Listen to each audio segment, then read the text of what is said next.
Hey everyone, and welcome back to the deep dive. You know how this works? Maximum knowledge, minimum effort. So today we're diving deep into the power of WHY, that driving force behind lasting success. Oh, definitely. It's all about purpose, right? Absolutely.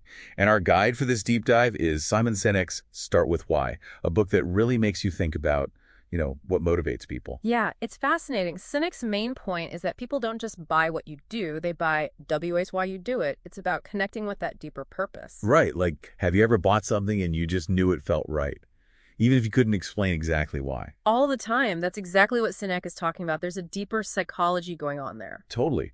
And one of the best examples he gives is the story of the Wright brothers versus Samuel Pierpont Langley. Oh, yeah, the race to powered flight. Exactly. So Langley, he had money, resources, the best minds, like everything you could want, right? He was the obvious choice to win. But the Wright brothers, they were just two guys with a burning passion for flight. They believed it could change the world. It wasn't just about building a machine for them. Their LIHY was much bigger. Exactly. It wasn't about fame or fortune. It was about the impact. And that WHY, that belief, fueled their perseverance. Think about it. They faced so many setbacks, so many challenges. But they kept going. And in the end, it wasn't Langley with all the advantages who achieved powered flight. It was the Wright brothers. Because they started with YHY. They had that deeper purpose, and it resonated with everyone around them. Okay, so let's bring this concept into today's world. Think about Apple. Everyone knows Apple, right? But why do people buy their products? Is it just the sleek design? Well, their products are beautiful, sure. Yeah. But I think Sinek would argue there's something more. Apple's YHHY is all about challenging the status quo and empowering the individual. Oh, I see. Like their whole Think Different campaign. Exactly. They didn't invent that rebel spirit. They tapped into it. It was already there in people. And they became a symbol of that, like Yeah. a whole community of Think Different people. It's like they built a tribe around a shared belief. It's fascinating, right? And it reminds me of a kind of silly example Sinek uses, but it really makes sense. What's that? Dr. Seuss, the Sneetches. Oh, yeah, the ones with stars on their bellies. Exactly. Remember how the ones without stars were desperate to fit in? They spent all their money trying to get those stars. It's a perfect illustration of our need to belong, to connect with others who share our values. And brands tap into that, don't they? It's not just about the product itself, it's about being part of something bigger. It really makes you think about the psychology of marketing and how deeply it connects to our human need for belonging. So we've talked about the Wright brothers, Apple, even Dr. Seuss, but this idea of WHY even ties into, like, biology, how our brains work. Oh, absolutely. Sinek talks about how we make decisions based on gut feelings. Like, that feeling you get when something just feels right. Yeah, like you can't always explain it logically. Exactly. And that happens in the limbic brain, the part of the brain that doesn't control language. So we literally can't always articulate WHY we're drawn to certain things. That makes so much sense. And it explains why manipulation tactics like limited time offers, they work, but only for a little while. Right. They don't build that lasting loyalty. But true inspiration, connecting with people on that deeper level, that's what creates real lasting connection. Exactly. That's what builds movements. So how does all of this actually translate into achieving real lasting success? That's where Sinek introduces what he calls the golden circle. Think of it as a framework for understanding motivation. It starts with WHY, your core purpose, your belief. Okay, so WHY comes first. Then comes Hey W, the processes and actions you take to bring your WHY to life. And finally, what? The tangible results, the products or services you offer. So it goes WHY, how AW, what? It's a simple framework, but it's so powerful. It reminds me of those truly inspiring figures in history, like the Wright brothers, Dr. Martin Luther King Jr., even Steve Jobs. They all started with a very clear why, a belief that drove everything they did. Their success wasn't just about what they achieved, it was about the purpose behind it. It's like their YHY gave them that unwavering commitment to their vision. And that's what inspired others to follow them, to believe in their vision too. It's amazing how powerful a shared YHY can be. And when you understand the golden circle, you start to see why some companies and individuals succeed while others struggle. Those who focus on their WHY are the ones who build those deep connections and create lasting impact. Okay, so we've talked a lot about this idea of YHY, but how do we actually discover our own WY? It feels kind of elusive, It is. Discovering your why is a journey. It's like this process of self-discovery. A lot of times it means looking back and trying to find patterns in your life. Like, what are the things that have always energized you? The things that got you excited, even if you weren't really paying attention at the time. Oh, that's interesting. Like, what were those moments where I felt most alive, most me? Exactly. And Sinek talks about how even he struggled with this. Like when he started his own consulting business, he knew what he did and how he did it, but he was missing that deeper purpose, that why. Ah, so he was missing that crucial piece. It's like a puzzle, right? You need all the pieces to see the full picture. And without a clear why, he couldn't really connect with his clients or inspire them with his work. So he was selling them on the what, but not the why. Yeah, and it wasn't until he started thinking back on his experiences, those moments that really lit him up, that he finally uncovered his why.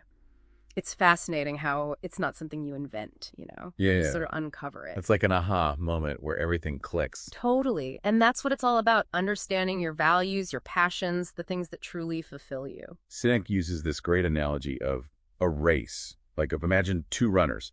One is focused on beating everyone else, coming in first. And the other runner is focused on beating their own personal best. Exactly.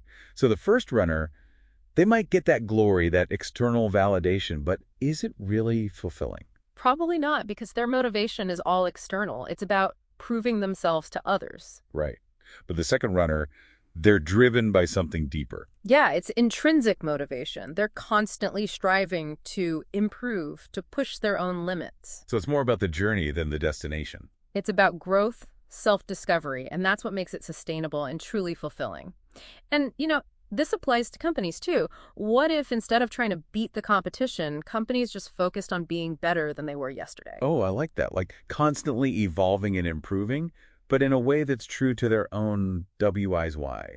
And this is where the golden circle really shines. When you have a clear why, it guides all your decisions, it helps you attract the right people, create the right products, it all just aligns. It's like a guiding principle that keeps you on track, makes sure you're moving in the right direction.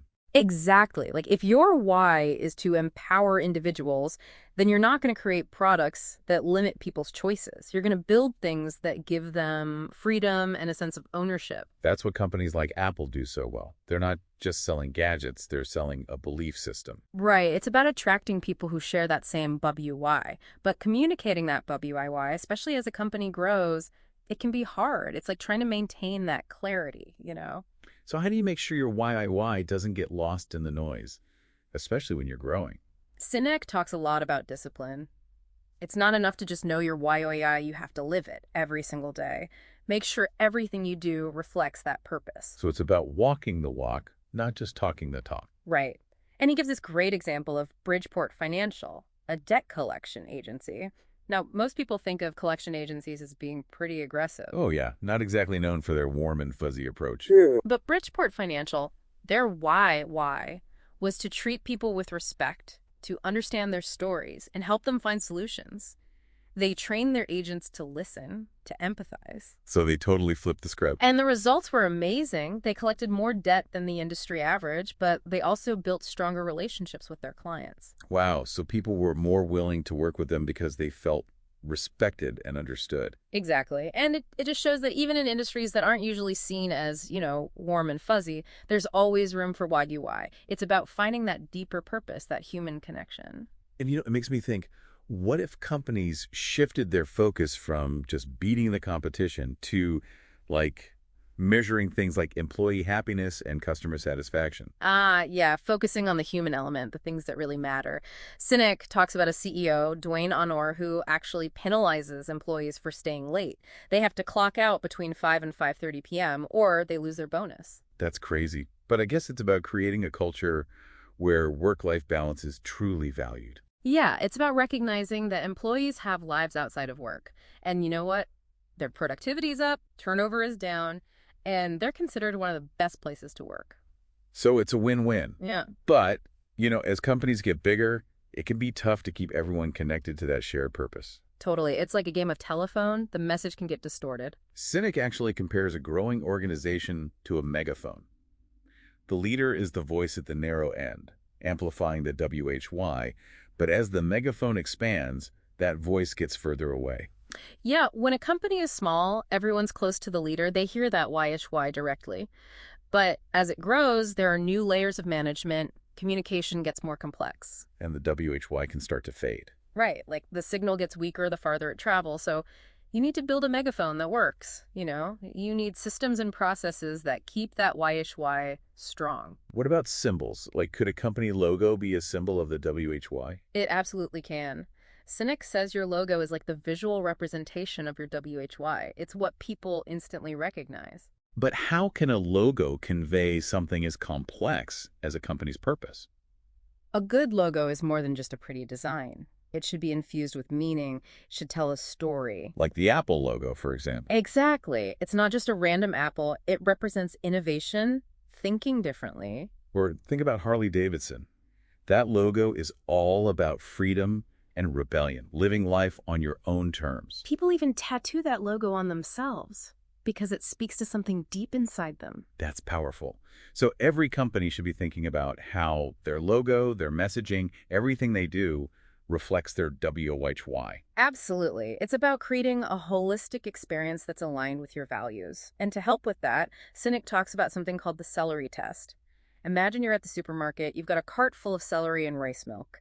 Someone comes up to you and says, hey, you should try this chocolate cake, it's delicious. Oh, the temptation. If you're truly committed to healthy living, your WHY in this case, you're not going to throw that cake in your cart. You're going to stick to your values. So companies need to be that disciplined. They need to be clear about their why and make sure all their decisions align with it. Exactly.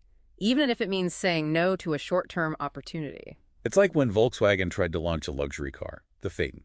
Oh yeah, that was a flop. Volkswagen was known for affordable, reliable cars. That was their WHY. But a luxury car, it just didn't fit. People weren't buying it. It's a classic example of getting caught up in chasing profits and losing sight of your core values. It happens. But if you're clear about your WHY, it can be your guiding principle, helping you make the right decisions. Like a compass. It's like how Toyota and Honda created Lexus and Acura, their luxury brands. They knew their existing brands were all about affordability. So they built new brands specifically for the luxury market, allowing them to expand without compromising their core values. That's so smart. So your WHY doesn't have to limit you. It can actually be a source of growth. Think about Walmart, a company founded on the WHY of serving people. Low prices, treating employees well, investing in communities. But after the founder, Sam Walton, passed away, that why started to fade. The focus shifted to profits and growth. And their reputation took a hit. Sinek argues it's because they lost sight of their WHY. They became all about selling stuff and forgot about why they were doing it in the first place. It's a cautionary tale for sure. But then you have a company like Costco. They have a great reputation. Good prices, great employees. Their WHY is all about providing value to their members. High-quality products at low prices, good treatment of employees, a great shopping experience. It's a win-win for everyone. And their CEO, Jim Sinegal, he really gets it. He once said, we can be much more successful long-term by taking care of our people and taking care of our customers. That's awesome. So you can be successful and ethical at the same time. Absolutely. When you make your why the driving force, you create a company that's both successful and sustainable. It's about finding that sweet spot. So finding your why is just the first step. The real challenge is staying true to it as you grow. It takes discipline, commitment. You have to constantly check in with yourself, make sure your actions match your beliefs. It's a constant practice. Sinek suggests companies create, clear statements that sum up their values, almost like a company mantra. So it's a constant reminder of what they stand for. Exactly. It's a way to keep everyone aligned. And when it's done right, it can be really inspiring. But remember, words are meaningless without action. If you say you value innovation, but your processes stifle creativity, it's not going to work. Your actions have to match your words. That's when true clarity happens. It all comes back to walking the walk. Right. And when that happens, your WHY becomes more than just a slogan. It's a guiding principle, a source of strength. Like a guiding star. And this brings us to Steve Wozniak, the co-founder of Apple. He was passionate about technology. He believed it could empower people. And that aligned perfectly with Steve Jobs' WHY. Jobs saw technology as a way to connect with people, to inspire them. And together, they built a company that embodied that shared why. They changed the world by staying true to it. It's an incredible story. And it all started with their WY. So Mhm. how do we all find our own WY and bring it to life? Sinek offers a lot of great advice in his book. It's a great place to start. Awesome. And we'll continue our deep dive into Start With Why right after this. Okay, so we spent all this time talking about Simon Sinek's Start With Why and how, understanding your why can really unlock some amazing It's things. inspiring stuff. But it's like, how do we actually apply all of this to our own lives? Where do we even start looking for our W8Y? Yeah, that's the big question, isn't it? It can feel kind of overwhelming, like where do I even begin? Well, Sinek actually gives some pretty practical advice. He talks about thinking of it like peeling back the layers of an onion. Okay, peeling back the layers of an onion. That Yeah. sounds interesting. So the outermost layer, the what, that represents all the things we do, our accomplishments, our experiences. It's what people see, right? So like our resume, the tangible stuff? Right. Then the next layer, the how. This is about our processes, our values, those unique strengths we have. It's what makes us good at what we do. Our Yeah. like secret sauce. Exactly. But then at the heart of it all, the deepest layer is the WHY. This is our purpose, our belief, that thing that really drives us. It's the core, the heart of the matter. And to find that WHY, Sinek suggests thinking about those moments in your life when you felt most fulfilled. Like, what were you doing? Why were you doing it? Who were you with? Those times when everything just clicked and you were totally in the zone. Those moments are like clues. They're little breadcrumbs leading you back to your true self. Oh, I love that. Breadcrumbs.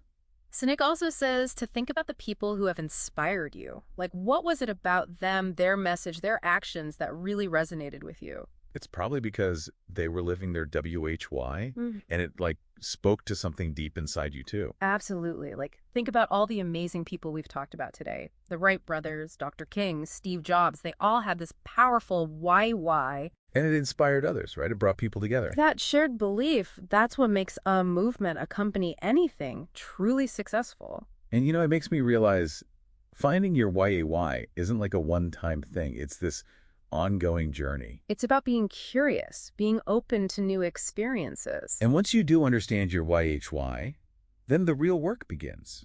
It's about bringing it to life. Right. It's about letting your whitey white why guide your actions, your decisions. Your how becomes the way you express your WIY. And then the things you create, the impact you make, those become the evidence of your WHY. It's all connected. It's like this beautiful cycle. So inspiring. But I imagine living your why isn't always easy, right? Of course not. There will be challenges, setbacks, times when you doubt yourself. But having that strong sense of purpose, that belief in something bigger than yourself, that's what helps you keep going. Exactly. Just like the people we've talked about today. They faced so many obstacles, but they never gave up on their WHY. And that's what made them successful and ultimately left such a lasting impact. It's a powerful reminder that finding your why isn't just about, like, achieving success in your career or building a business. Yeah. It's so much bigger than that. It's about finding your purpose, making a difference in the world. It's about living a life that's truly meaningful, that feels aligned with who you are at your core. And I think that's a great place to wrap up our deep dive today. It really is. It's all about starting with WIY. To everyone listening, take some time to think about your own WIY. What truly drives you? What do you want to bring into the world? And once you have a clearer understanding of your WAY, let it be your guide. Let it inform your decisions, your actions, your interactions. Because when you live your WIY, that's when you truly unlock your full potential. And that's what makes a difference. Couldn't have said it better myself. Thanks for joining us for this deep dive into the power of purpose. We hope you leave feeling inspired and ready to discover your own WHY. And be sure to join us next time for another deep dive into a new and fascinating topic.